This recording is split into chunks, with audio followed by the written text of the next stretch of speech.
আসসালামু আলাইকুম বন্ধুরা, এই যে এখানে জাতীয় পাঙ্গাস মাছ রান্না করা হচ্ছে। তো এখানে ফার্স্টে এই যে পেঁয়াজ ভেজে নেওয়া হয়েছে, তারপরে এখানে যত প্রকার ময় মশলা আছে সব কিছুই দেওয়া হলো। আর রান্না তো আমরা সবাই পারি কম বেশি কম, এটা তো বন্ধুরা আমি আগেও বলেছি যে আমরা সবাই রাঁধুনি, সবাই ভালো ভালো রান্না করতে পারি। এই তো রান্নাটার জন্য এখন অপেক্ষা করব। আর অপেক্ষা কোনো দুর্বল নয়, এটি আত্মার নীরব শক্তি। সময়কে বিশ্বাস করলে ক্ষত হয় ধীরে ধীরে মুক্তি।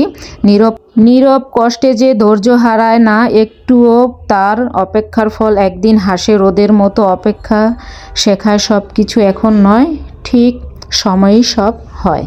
যাই হোক, এই যে আমরা অপেক্ষা করতে করতে দেখো বন্ধুরা, তরকারিটা কিন্তু রান্নার এই যে মশলাগুলো কষানো হচ্ছে, তাই তো আবার ঢেকে দিলাম।